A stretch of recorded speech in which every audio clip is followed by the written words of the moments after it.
Breaking tonight, Nicholas Sandmann, the student that you remember from this famous moment now of Covington Catholic High School, viral moment at the March for Life back in January. He was accused of mocking Native American Nathan Phillips.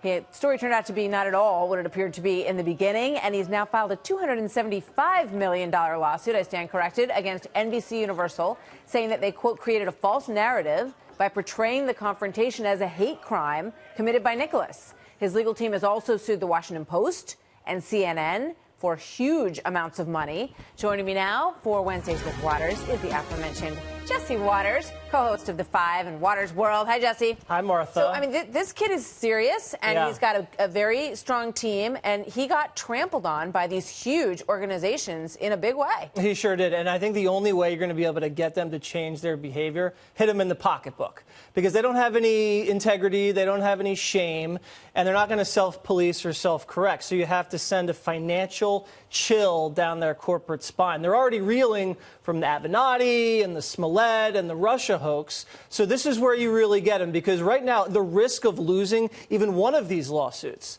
I mean, that will send the stock price way down, and they're just burning up litigation fees with all their outside counsels. So at this point, they need to apologize.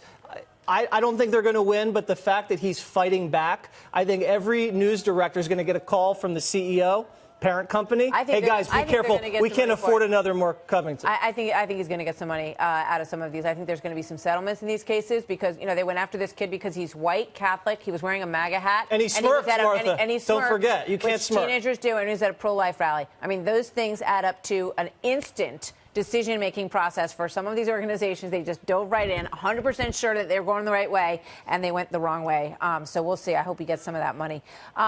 This issue comes from, you know, remember when Sheryl Sandberg talked about how we had to lean in? Women have to lean in. Yeah, what does that mean? We're going to lean in.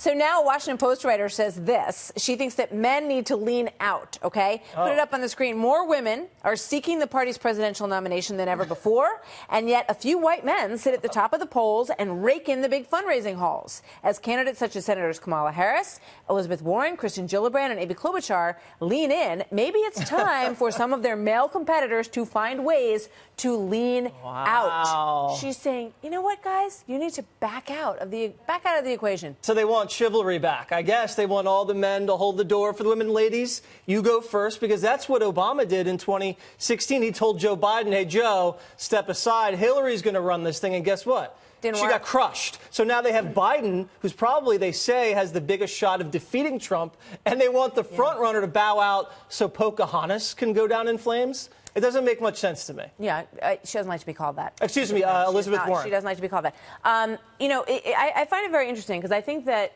I'm always asking myself, I do think that women have a tougher time in some of these situations. I had Carly Fiorina here last night. I remember what she kind of went through when she was up there with 16 guys. It was rough. On the other hand, I think about President Trump, who says, you know, you either have it or you don't. And I'm not sure that it's gender-based. And he talks about how AOC has it. He's like, you know, she's got it. I think everybody understands that. He said Kamala Harris has it. He's like, she's got a nasty wit. That's a great point. That he liked. And he gave her money when she ran for AG in California. Well, Kamala Harris actually was the only one to get under William Barr's skin today. Yeah, she did well. She definitely is tenacious. And it's so early. Wait till you get Biden and Kamala and Elizabeth Warren on the debate stage together. They could knock Biden's teeth out, and it could change the race, and they could springboard up. So it's a little early to tell everybody to take turns. Yeah, and speaking of Elizabeth Warren, she's had a pretty good week because the Quinnipiac poll showed Biden at 38%. He had a great week as he entered the race. And look who's moved into second place, Elizabeth Warren.